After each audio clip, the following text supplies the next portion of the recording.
What is the effect of a continuing offense on the period of limitation? A. The period of limitation ends after the first instance of the offense. B.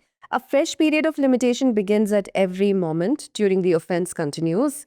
C. The period of limitation is not applicable for continuing offenses. Or D. A fresh period of limitation starts after the final judgment in the case. Answer B. Explanation, Section 518, continuing offense. In the case of a continuing offense, a fresh period of limitation shall begin to run at every moment of the time during which the offense continues.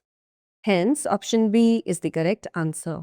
Question 2. Section 507 of BNSS deals with A. Irregularities which vitiate proceedings. B. Irregularities which do not vitiate proceedings.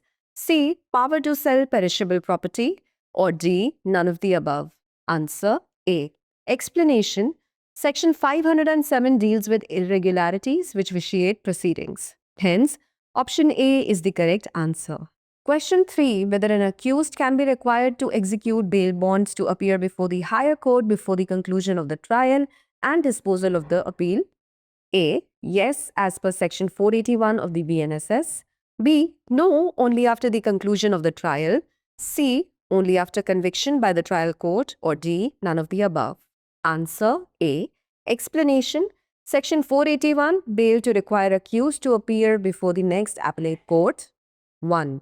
Before conclusion of the trial and before disposal of the appeal, the court trying the offense or the appellate court, as the case may be, shall require the accused to execute a bond or bail bond to appear before the higher court as and when such court issues notice in respect of any appeal or petition filed against the judgment of the respective court, and such bond shall be enforced for 6 months.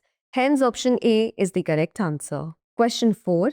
Which section of the BNSS states that when an offense is tried by the High Court otherwise than under Section 447 of the said Sanhita, it shall observe the same procedure as a court of sessions? A.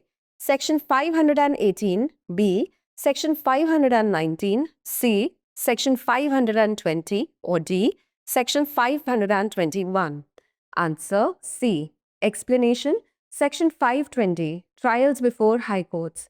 Where an offense is tried by the High Court otherwise than under Section 447, it shall, in the trial of the offense, observe the same procedure as a court of sessions would observe if it were trying the case. Hence, option C is the correct answer. Question 5. According to the BNSS 2023, the term period of limitation means the period specified under section blank for taking cognizance of an offense. A. 510, B. 512, C. 514 or D. 516. Answer C. Explanation. Section 513 definitions. For the purposes of this chapter, unless the context otherwise requires, period of limitation means the period specified in Section 514 for taking cognizance of an offense. Hence, option C is the correct answer. Question 6. In which of the following cases the Supreme Court laid down the principles of granting anticipatory bail? A. Gurbaksh Singh versus State of Punjab. B. Indira Gandhi versus Delhi Administration. C. Maneka Gandhi versus Delhi Administration. Or D. Lalu Yadav versus State of Bihar. Answer A. Explanation. The landmark case where the Supreme Court laid down the principles of granting anticipatory bail is Gurbaksh Singh Sibia versus State of Punjab 1980. Hence, option A is the correct answer. Question 7. According to Section 125 of BNSS 2023, if a conviction of an accused is set aside on appeal, the bond or bail bond so executed shall A. Remain valid. B. The person must apply for cancellation. C. Becomes void. Or D. None of the above. Answer C. Explanation. Section 125. Security for keeping peace on conviction. 3. If the conviction is set aside on appeal or otherwise, the bond or bail bond executed shall become void. Hence, option C is the correct answer. Question 8. Which section of BNSS 2023 deals with local inquiry? A. Section 164. B. Section 165. C. Section 167. Or D. Section 169. Answer C. Explanation. Section 167. Local inquiry. 1.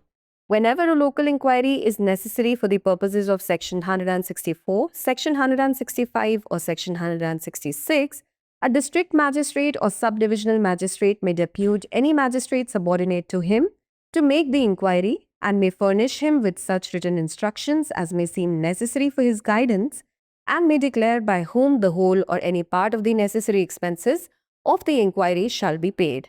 Hence, option C is the correct answer. Question 9 under Section 174, Clause 4 of BNSS. If a case involves both cognizable and non-cognizable offences, it shall be treated as A. A non-cognizable case, B. The competent magistrate will decide, C. A cognizable case, D. None of the above. Answer C. Explanation. Section 174, Information as to non-cognizable cases and investigation. 4. Where a case relates to two or more offences of which at least one is cognizable, the case shall be deemed to be a cognizable case. Hence, option C is the correct answer. Practice question.